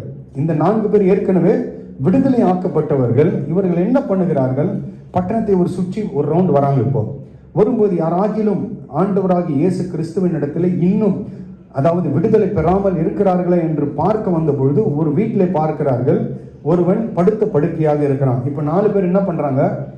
கட்டிலோடு தூக்கிட்டாங்க. அவனை எப்படி? அந்த கட்டிலோடு தூக்கி கொண்டு எங்க வந்துட்டாங்க? இப்போ இயேசு இருந்தது வீட்டுக்கு முன்னாடி வந்தாங்க. அங்க பார்த்தா ஏற்கனவே திரளான கூட்டம். இப்போ யோசிக்கிறாங்க, இவனுக்கு விடுதலை வேணும். யாருக்கு? படுத்த படுக்கையா இருந்த திமிர்வாதக்காரனுக்கு விடுதலை வேணும். இப்ப 4 பேரும் சேர்ந்து என்ன பண்ணிருப்பாங்க? யோசித்திருப்பாங்க, என்ன பண்றது? இப்போ இவ்வளோ கூட்டம் இருக்குது. இப்போ எல்லாருக்கும் என்ன வேணும்? அவங்க எல்லாரும் சுகத்துக்கு தான் வந்திருக்கிறாங்க. இப்போ அவங்களை தள்ளிட்டு எங்க போக முடியாது? எல்லாம் ஒரு கூட்டம் நின்றுக்குது. இப்போ எல்லாரும் ஒவ்வொரு இப்படி கற்பனை பண்ணிப்போம். எல்லாம் லைன்ல நிற்கிறாங்கன்னு வச்சுக்கோங்க. இப்போ இவனை எங்க தான் வரணும்? அவனும் லைன்ல தான் வரணும். ஏன்னா முன்னாடி நிற்கிறவங்களுக்கு இல்லைன்னா அதே சேம் பிரச்சனை தான். அவர்களுக்கும் ஏதோ ஒரு பிரச்சனை, அதுல இருந்து விடுதலை. இப்போ நம்ம சொல்ல முடியாது, இவன் படுத்த படுக்கையா இருக்கிறான், நான் என்ன கொஞ்சம் மின்ன விடுன்னு சொன்னா அவங்க என்னன்னுவாங்க? போடா பின்னாடி போடான்னு. எனக்கும் பிரச்சனை தான், நானும் அதுக்கு தான் வந்திருக்கிறேன், நீ நான் முன்னாடி அப்படிதான் சொல்லுவாங்க. பார்த்தார்கள், யோசித்தார்கள். இப்போ வேற வழி ஒண்ணுமே இல்லை. என்ன செய்தாங்க? கூரையை பிரிச்சுட்டாங்க. யாரு வீடுன்னு தெரியல, என்ன பண்ணாங்க? வீட்டு கூரையை பிரிச்சுட்டாங்க. இப்போ ஆண்டவர் எங்க இருக்கிறாரு? இப்போ இது மாதிரி ஒரு ரூம்னு வச்சுக்கோமே. ஆண்டவர் இந்த இடத்துல உட்காந்து பிரசங்கம் பண்ணுகிறாரு. முன்னாடி அப்படியே ஒரு திரளான இது என்ட்ரன்ஸ்ல அப்படியே ஒரு திரளான கூட்டம். இப்போ மேல என்ன நடக்குது? கூரை பிரியுது. என்ன யோசித்திருப்பாங்க? உள்ள இருக்கிற ஜனங்க என்ன யோசித்திருப்பாங்க? ஏதோ சம்பவிக்குது, இப்போ ஏதோ நடக்க போகுது. பார்த்தா 4 பேர் என்ன பண்றாங்க? கூரையை பிரிச்சு கட்டிலோடு என்ன பண்றாங்க? அப்படியே உள்ள இறக்குறாங்க. உள்ள இருக்கிறவங்க என்ன இருப்பாங்க? அப்போ அவ்வளவு பேர் உட்காந்துருந்தாங்க. கட்டில் இறங்கினவன என்ன இருக்கும்? பயந்து இருப்பாங்க. நம்ம தலையில விழுந்து ஆகி போச்சுன்னா டப்புன்னு என்ன பண்ணிருப்பாங்க? இடம் கொடுத்துருப்பாங்க. இப்போ கட்டில் வந்து எங்க ஆயிடுச்சு? இப்போ இறங்கிடுச்சு. இதெல்லாம் யார் பார்த்துன்னு இருக்குது? ஒரு பக்கம் ஆண்டவர் பிரசங்கம் பண்ணின்னு இவங்க பண்ற வேலையும் ஆண்டவர் என்ன பண்ணுகிறாரு? பார்த்துருந்தாங்க. அல்லேலூயா. பார்த்து கொண்டிருக்கும் பொழுது வாசிங்க அந்த வசனத்தை. ஜனக்கூட்டத்தின் நிமித்தம் சமீபமாய் சேரக்கூடாமல் அவர்கள் இருந்த வீட்டின் மேற்கூரையை பிரித்து இப்போ என்ன பண்ணிட்டாங்க? ஃபுல்லா கூரையை எடுத்துட்டாங்க, ஓப்பன் வீட் ஆக்கிட்டாங்க. கூரையை திறப்பாக்கி இறக்கினார்கள். இப்ப ஆண்டவர் பார்க்கிறார், இவர்கள் விசுவாசத்தை பார்க்கிறார். அவர்கள் விசுவாசத்தை கண்டு திமிர்வாதக்காரனை நோக்கி, மகனே உன் பாவங்கள் உனக்கு மன்னிக்கப்பட்டது என்றார். இப்போ இவனுக்கு விடுதலை கிடைச்சிச்சுங்க. யாருக்கு? திமிர்வாதக்காரனுக்கு. அவனுக்கு நம்பிக்கை இருந்துச்சோ இல்லையோ, அவன் விசுவாசத்தானோ இல்லையோ, சுகமாகுமா இல்லையோ, அவனுக்கு ஒண்ணும் கிடையாது. ஏதோ 4 பேர் சேர்ந்து தூக்கினாங்க, தூக்கி வந்தது அவனுக்கு தெரியுமான்னு தெரியாது. கொண்டு வந்தார்கள். அந்த 4 பேருடைய விசுவாசம் இவனை விடுதலை ஆக்கிவிட்டது. அல்லேலூயா. ஒரு மனிதன், அதாவது ஒரு மனிதன் கட்டப்பட்டிருக்கிறான். இந்த 4 பேர் செய்த கிரியை என்ன என்றானது? அந்த மனிதனுக்கு என்ன கிடைத்தது? விடுதலை கொண்டு வந்தது. ஆமென். இதை யார் பார்க்கிறது? ஆண்டவராகிய இயேசு கிறிஸ்து பார்த்துட்டு சொல்றாரு. என்ன சொல்றாரு அவரு? இயேசு அவர்கள் விசுவாசத்தை கண்டு திமிர்வாதக்காரனை நோக்கி, இப்ப ஆண்டவர் அவனை என்ன சொல்லிட்டாரு? அவனை மகனா மாத்திட்டாரு. அது வரல அவன் யார் தான்? அவன் பாவியா இருந்தவன். அது வரலாம் அவன் யாரு? தேவனுக்கு விரோதியா இருந்தவன், சாத்தானால் பிடிக்கப்பட்டிருந்தவனை ஆண்டவர் இப்போ என்ன சொல்றாரு? நீ இனி சாத்தானுடைய அடிமை அல்ல, சாத்தானுடைய பிள்ளை அல்ல, நீ இனி யாரு? என்னுடைய மகன், நீ என்னால் தெரிந்தெடுக்கப்பட்ட மகன் என்று சொல்லி அவனை என்ன சொல்லுகிறாரு? உன் பாவங்கள் உனக்கு. அப்ப அவனுக்கு அந்த வியாதி காரணம் என்ன? அவனும் பாவம் பண்ணியிருக்கிறான். அவன் செய்த பாவம் அவனை என்ன ஆக்கி விட்டது? படுத்த படுக்கையா பேரலிசிஸ்க்கு கொண்டு போய் விட்டுச்சு. அவன் என்ன பாவம் என்று சொல்லவில்லை, பாவங்கள் என்று எழுதப்பட்டிருக்கிறது. என்ன? அவன் ஒண்ணுக்கு மேல நிறைய அக்கிரமம் பண்ணவனா இருப்பான், அவன் நிறைய அக்கிரமம் செய்தவனா இருப்பான். அவனுடைய முடிவு எங்க போய் இருந்தது? மரணத்திற்கு நேராக இருந்த அவனை 4 பேர் சேர்த்து கொண்டு வந்து என்ன செய்தார்கள்? அந்த மரணத்தில் இருந்து அவனை விடுவித்தார்கள். அந்த விசுவாசம் தேவனை என்ன செய்து விட்டது? அசைக்க செய்தது. அல்லேலூயா. அந்த விசுவாசத்தை ஆண்டவர் பார்க்கிறார். அந்த 2 பேர் வந்தாங்க பாத்தீங்களா? முதல்ல குஷ்டரோகிங்க, அவர்கள் விசுவாசித்து வந்தார்கள். யாரு? குஷ்டரோகிகளை விசுவாசித்து வந்தார்கள், விடுதலை கொடுத்தார். ஆனால் இந்த இடத்திலே இவனுக்கு விசுவாசம் இருந்தது என்று வசனம் சொல்லவில்லை. யாரு? இந்த திமிர்வாதக்காரனுக்கு விசுவாசம் இருந்தது என்று சொல்லவில்லை. ஆண்டவர் அந்த இடத்துல யாருடைய விசுவாசத்தை பார்க்கிறார்? அந்த 4 பேருடைய விசுவாசத்தை பார்த்து, அந்த விசுவாசத்தின் நிமித்தம் என்ன நடந்தது? விடுதலை உண்டானது. அல்லேலூயா. ஒரு 4 பேர் சேர்ந்தால் ஒரு மனிதனை என்ன செய்ய முடியும்? 4 சகோதரர்கள் ஒன்று சேர்ந்த உடனே ஒருத்தனுக்கு விடுதலை கொடுக்க முடியும் என்றால், நாம் சகோதரர்கள் என்று சொல்லுகிற நாம் எத்தனை பேருக்கு நாம் விடுதலை கொடுத்திருக்கிறோம்? நம் நிமித்தம் எத்தனை பேர் விடுதலை ஆக்கப்பட்டிருக்கிறார்கள்? அல்லேலூயா. ஆண்டவர் உங்களுடைய விசுவாசத்தை பார்க்கிறார். ஆமென். நீங்க யாரை அழைத்து கொண்டு வருகிறீர்களோ, இப்ப நீங்க போய் ஒருத்தர் ஆலயத்திற்கு போகலாம் என்று கூப்பிடும் பொழுது வருகிறவர்களுடைய விசுவாசத்தை ஆண்டவர் பார்ப்பதல்ல, உங்களுடைய கொண்டு வருகிற உங்களுடைய விசுவாசத்தை ஆண்டவர் பார்க்கிறார். அல்லேலூயா. நீங்கள் ஒருவரை ஆலயத்திற்குள்ளாய் கொண்டு வரும் பொழுது, அல்லது ஆண்டவரிடத்தில் நீங்கள் கொண்டு வரும் பொழுது நீங்க நம்பிக்கை வைக்கிறீங்க பாத்தீங்களா? நான் இந்த சகோதரனை அல்லது இந்த சகோதரியை நான் ஆண்டவரிடத்தில் கொண்டு போனால் அவர்கள் வாழ்க்கை மாறும், அவர்கள் வாழ்க்கையில் ஒரு விடுதலை கிடைக்கும், அவர்கள் வாழ்க்கையில் ஒரு மேன்மை உண்டாகும். இந்த ஒரு நம்பிக்கை வைத்து ஒருவரை நீங்கள் ஆலயத்திற்கு அழைத்து கொண்டு வரும் பொழுது வருகிற சகோதரனோ அல்லது சகோதரியை ஆண்டவர் அவர்களுடைய விசுவாசத்தையோ நம்பிக்கையோ ஆண்டவர் பார்ப்பதல்ல, அழைத்து கொண்டு வருகிற உங்களுடைய விசுவாசத்தை ஆண்டவர் பார்க்கிறார். உங்கள் நிமித்தம் யாருக்கு விடுதலை கொடுக்கிறார்? நீங்கள் கொண்டு வந்த அந்த சகோதரனுக்கோ அல்லது சகோதரிக்கோ ஆண்டவர் என்ன செய்கிறார்? விடுதலை கொடுக்கிறார். ஒன்றை நாம் அறிந்து கொள்ள வேண்டும். 4 பேர் தூக்கின்னு வந்தாங்க பாத்தீங்களா? அவங்களுக்கு என்ன இருந்தது? அந்த இடத்துல தடை இருந்தது. 4 பேர் தூக்கி கொண்டு வந்தார்கள். ஜனம் மிகுதியா இருந்தபடினால் அவங்க விட்டு போயிட்டு இருக்கலாம். அவங்க என்ன செய்திருக்கலாம்? அப்பா ரொம்ப கஷ்டம், இவ்வளவு நேரம் சுமந்துன்னு வந்தோம், இவ்வளவு கூட்டம் இருக்குது, நம்ம என்ன பண்ண முடியும்? அப்படியே ரோட்ல போட்டு என்ன செய்திருக்கலாம்? அவங்க போயிருக்கலாம். ஆனால் அதை அவங்க செய்யவில்லை. ஆமென். ஒரு சகோதரனையும் சகோதரியை நீங்கள் ஆண்டவரிடத்தில் கொண்டு வரும்போது என்ன வரும் தெரியுங்களா? தடைகள் வரும், பிரச்சனைகள் வரும். ஆனால் அதையும் தாண்டி விசுவாசத்தோடு நீங்கள் உள்ளே கொண்டு வருவீர்கள் என்றால் அந்த விசுவாசம் பிணியாளியை ரட்சிக்கும். ஆமென்.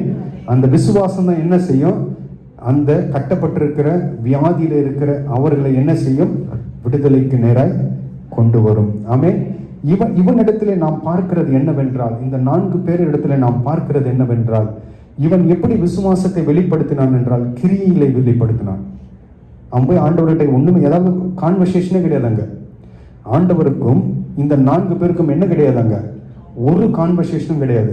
அங்கேயாவது ஃபர்ஸ்ட் குஷ்டரோகி வந்தா, ஆண்டவரே உமக்கு சித்தமானால் என்ன அது அவங்க ஒரு இது சொன்னான்.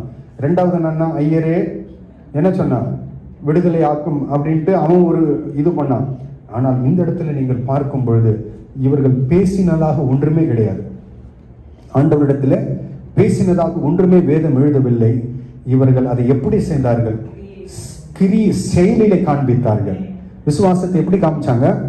செயலிலே காண்பித்தார்கள். அதுதான் யாக்கோபு 2வது அதிகாரம் 17வது வசனத்தில் வாசிக்கிறோம். விசுவாசமும் கிரியைகள் இல்லாதிருந்தால் தண்ணில் தானே செத்ததாய் இருக்கும். அப்போ விசுவாசத்தில் என்ன வேண்டும் என்றால் கிரியை வெளிப்பட வேண்டும். விசுவாசத்தில் கிரியை உண்டாகும் பொழுது அது என்ன? உயிர் உள்ளதாய் காணப்படும், செத்ததாய் இருக்காது. இதை இந்த 4 பேர் அதை எப்படி செயல்படுவிலே அதை காட்டினார்கள் என்று நாம் இந்த இடத்துல பார்க்க முடியும். கடைசியாக ஒன்றை நான் சொல்லிவிட்டு முடிக்கிறேன். மத்தேயு 8வது அதிகாரத்திற்கு மீண்டும் திருப்புவோம். மத்தேயு 8 6வது வசனத்திலிருந்தே வாசிப்போம். ஆண்டவரே, என் வேலைக்காரன் வீட்டிலே திமிர்வாதமாய் கிடந்து கொடிய வேதனைப்படுகிறான் என்று யார் வேண்டிக் கொண்டது? முன் வசனத்தை வாசிக்கும் பொழுது 100க்கு அதிபதி ஒருவன் வந்து ஆண்டவரிடத்துல என்ன சொல்கிறான்? 100க்கு அதிபதினா 100 சோல்ஜருக்கு அவர் வந்து யாருன்னா ஹெட். அவர் வந்து ஆண்டவரிடத்துல என்ன சொல்லுகிறாரு? என் வேலைக்காரன். அவன் யாருக்கோசரம் வந்தான்? அவனுக்காக அல்ல, அவன் குடும்பத்திற்காக அல்ல, வேலைக்காரனுக்காக வந்திருக்கிறான் ஒரு எஜமானன். ஆண்டவரிடத்துல வந்து என் வேலைக்காரன் வீட்டிலே திமிர்வாதமாய் கிடந்து கொடிய வேதனைப்படுகிறான் என்று அவரை வேண்டிக் கொண்டான். அதற்கு இயேசு, நான் வந்து அவனை சொஸ்தமா. இவனை யாருன்னு பாத்தீங்கன்னா புறஜாதியான். இவனை யாரு? யூதன் அல்ல, புறஜாதியான். இவன் வந்து ஆண்டவர் ஃபர்ஸ்ட் என்ன பண்றான்? தொழுது கொண்டு என்று வசனம் சொல்லுகிறது. தொழுது கொண்டு அவன் என்ன சொல்லுகிறான்? வந்து கொடிய வேதனைப்படுகிறான் என்று அவரை வேண்டிக் கொண்டான். உடனே ஆண்டவர் என்ன சொல்றாரு? நான் வீட்டுக்கு வரேன், நான் வந்து அவனை என்ன செய்யறேன்? விடுதலை ஆக்குறேன் அப்படின்னு அவன் என்ன சொல்றான்? பிரதியுத்தரமாக, ஆண்டவரே, நான் பாத்திரன் அல்ல. நீங்க வீட்டுக்கு வர்றதுக்கு நான் வந்து ஒர்த்து கிடையாது, நான் வந்து தகுதி உள்ளவன் கிடையாது. நீ எங்க வீட்டுக்கெல்லாம் வரணும்னு நான் எதிர்பார்த்து நான் வரவில்லை. அவன் தான் இன்டைரக்டா சொல்றான், ஆண்டவரே நீ எங்க வீட்டுக்கு வரணும்னு நான் எதிர்பார்த்து வரல. ஒரு வார்த்தை நீ சொல்லும், அப்பொழுது என் வேலைக்காரன் சொஸ்தமாவான். அடுத்தது அவன் சொல்றான் பாரு, இப்போ ஆண்டவருக்கும் அவனுக்கும் ஒரு கம்பாரிசனை பண்றான். என்ன சொல்றாம? நான் அதிகாரத்திற்கு கீழ்ப்பட்டவனாய் இருந்தும் எனக்கு கீழ்ப்பட்டிருக்கிற சேவகரும் உண்டு. நான் ஒருவனை போ என்றால் போகிறான், ஒருவனை வா என்றால் வருகிறான். இதை செய்ய என் வேலைக்காரனை இதை செய் என்றால் செய்கிறான் என்றான். இப்போ ஆண்டவரிடத்திலே அவன் என்ன செய்கிறான்? தன்னை ஆண்டவருக்கு ஒப்பிட்டு பேசுகிறான். ஆண்டவரே, நான் யாரு? ஒரு அதிகாரி, எனக்கு கீழ் 100 பேர் வேலை செய்கிறாங்க. அவனை பார்த்து போனா அவன் என்ன பண்றான்? போறான், வானா வரான், இதை செய்யனா செய்யறான். அப்ப எனக்கு என்ன இருக்கிறது? அதிகாரம் இருக்கிறது. எனக்கு என்ன இருக்கிறது? என் கையில அதிகாரம் இருக்கிறது. ஒரு உலக மனிதனாகிய எனக்கே இவ்வளவு அதிகாரம் இருக்கும் என்றால், எனக்கே இவ்வளவு ஒரு பவர் இருக்கும் என்றால், நீர் யார்? நீ தேவன், நீ ராஜாதி ராஜா. அப்ப உமக்கு எவ்வளவு பவர் இருக்கும்? அப்போ உனக்கு ஆண்டவராகிய இயேசு கிறிஸ்துவுக்கு உமக்கு எவ்வளவு இருக்கணும்? அதை காட்டிலும் மேலான அதிகாரத்தை உடையவர் நீர். நீ என்ன பண்ணக்கூடாது? என் வீட்டுக்கெல்லாம் வரக்கூடாது, இங்கிருந்து நீர் பேசும். உம்முடைய அதிகாரம் அதை காட்டிலும் மேலான அதிகாரம் என்று அவன் என்ன பண்ணுகிறான்? என்ன சொல்றான்? ஒரு வார்த்தை பேசும், ஒரு வார்த்தை சொல்லும். ஏன் அப்படின்னா, எனக்கே இவ்வளவு அதிகாரம் அப்படின்னா உம்முடைய அதிகாரத்திற்கு என்ன ஆகும்? எல்லாமே கீழ்ப்படியும். என்னுடைய அதிகாரத்திற்கு ஒரு மனிதன் கீழ்ப்படுகிறான், ஆனால் ஆண்டவராகிய இயேசு கிறிஸ்துவனுடைய அதிகாரத்திற்கு என்ன? எல்லாமே கீழ்ப்படியும். அதுதான் அவன் அங்கு கம்பேர் பண்ணி காமிக்கிறான். உடனே ஆண்டவர் என்ன சொல்லுகிறார்? இயேசு இதை கேட்டு ஆச்சரியப்பட்டு, அவன் ஆண்டவர் என்ன பண்ணிட்டான்? சர்ப்ரைஸ் ஆக்கி விட்டான். அவன் சொல்றான் பாருங்க, ஆண்டவரை பார்த்து ஒரு புறஜாதி அவன் கம்பேர் பண்ணி சொல்றான், எனக்கே இவ்வளவு அதிகாரம் இருக்கிறது ஆண்டவரே, அப்போ உமக்கு எவ்வளவு அதிகாரம் இருக்கும்? நீ வியாதியை பார்த்து போனா அது என்ன பண்ணும்? அந்த வியாதி போகும். நீ பிசாசை பார்த்து என்ன போனா அது உமக்கு அப்படியே கீழ்ப்படியும். ஒருவன் மரணத்திலிருந்து உயிர் தெழுந்து வா என்று சொன்னால் என்ன ஆகும்? நீ எது சொன்னாலும் அப்படியே நடக்கும். அந்த அதிகாரத்தை உடையவர். நீர் என்ன செய்யக்கூடாது? என் வீட்டுக்கெல்லாம் நீ வரக்கூடாது, அதற்கு நான் என்ன கிடையாது? நான் தகுதி உள்ளவன் கிடையாது. ஒரே ஒரு வார்த்தை இங்கிருந்து சொல்லும். இதை கேட்ட ஆண்டவர் என்ன செய்கிறார்? ஆச்சரியப்பட்டு தமக்கு பின் செல்லுகிறவர்களை நோக்கி, இஸ்ரவேலுக்குள்ளும் காணவில்லை என்று அவனை குறித்து ஆண்டவர் என்ன சொல்கிறார்? ஒரு சாட்சி சொல்லுகிறதை பார்க்க முடிகிறது. ஆமென். நீங்கள் இவ்வளவு இஸ்ரவேல் ஜனங்களாய் இருக்கிறீர்கள், உமக்காக நான் வந்தேன். ஆனால் உம்முடைய இந்த ஜனங்களுக்குள்ள காணப்படாத ஒரு விசுவாசம் ஒரு புறஜாதியின் இடத்திலே காணப்படுகிறது. ஆமென். அவன் எதை அவ்வளவாய் விசுவாசித்தான் என்றால், அவன் விசுவாசித்தது ஆண்டவருடைய வார்த்தையை விசுவாசித்தான். ஆமென். அந்த அதிகாரத்தை விசுவாசித்தான். அந்த வார்த்தை இப்பொழுது யார் கையில் இருக்குது? நம்முடைய கரத்தில் இருக்கிறது. ஆண்டவர் சொன்னார், வார்த்தையை நம் கையில கொடுத்து விட்டு என்னத்தையும் கொடுத்து விட்டார், சகல அதிகாரத்தையும் உங்களுக்கு நான் கொடுக்கிறேன். வார்த்தையும் கொடுத்துட்டார், அதிகாரத்தையும் கொடுத்துட்டார். வாங்கி வச்சு நம்ம என்ன பண்றோம்? இன்னைக்கு ஏன் தெரியல, நம்மளால கிரியை நடப்பிக்க முடியவில்லை. வார்த்தையை வாங்கி கொண்டோம், அதிகாரத்தை வாங்கி கொண்டோம், விசுவாசம் இல்லை. வார்த்தையை நம்பாமல், வார்த்தைக்கு நாம் என்ன செய்யவில்லை, வார்த்தையை விசுவாசிக்காதபடியினால் தான் இன்று என்ன செய்கிறோம், கிரியைகள் நடப்பிக்க முடியாமல் காணப்படுகிறது. அல்லேலூயா. இந்த 4 விதமான இந்த விசுவாசத்தை நீங்கள் பார்க்கும் பொழுது ஒவ்வொரு விதத்திலும் என்ன உண்டாகிறது என்றால், விசுவாசம் பல விதத்தில் இருந்தாலும், ஆனால் இந்த விசுவாசத்தின் அடிப்படையிலே அவர்களுக்கு ஆண்டவர் என்ன செய்கிறார், விடுதலை கொடுக்கிறார். நாம் ஆண்டவருடைய சமூகத்தில் ஜெபிக்கும் பொழுது, ஆண்டவருடைய சமூகத்தில் நாம் கேட்கும் பொழுது, நீங்கள் கேட்கிறது அந்த மத்தேயு 21:22 வாசித்த பிரகாரம், நீங்கள் கேட்டுக்கொள்ளுகிறவைகள் எவைகளோ அவைகள் விசுவாசம் இருந்தால் என்ன ஆகும், பெற்றுக்கொள்வீர்கள். நீங்கள் ஆண்டவருடைய சமூகத்தில் போய் ஒன்றை கேட்கிறீர்கள் என்றால் அதனுடைய பதில் எதின் அடிப்படையில் இருக்கிறது என்றால் விசுவாசத்தின் அடிப்படையில் இருக்கிறது. ஒன்று முதல் வகையான குஷ்டரோகி, அல்லது இரண்டாவது 10 வகையான 10 குஷ்டரோகிகள், மூன்றாவது மார்க்கிலே வாசித்த அந்த 4 பேர் உள்ள விசுவாசம், நான்காவது 100க்கு அதிபதி. இந்த 4 பேரிடத்திலும் விசுவாசம் இருந்தது. ஆனால் 4 பேரிடத்திலும் வித்தியாசமாய் இருந்தது. 4 பேரும் என்ன செய்தார்கள், பதிலை பெற்றுக் கொண்டார்கள். ஆனால் ஒரு சில விசுவாசம் ஆண்டவரை அசைக்க செய்தது. ஆமென்.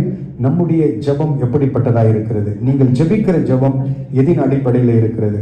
ஆண்டவரை அசைக்கக்கூடியதாய் நீங்கள் செய்கிற ஜெபம் ஆண்டவரை ஆச்சரியப்படுத்தக்கூடியதாய் காணப்பட வேண்டும். ஆமென்.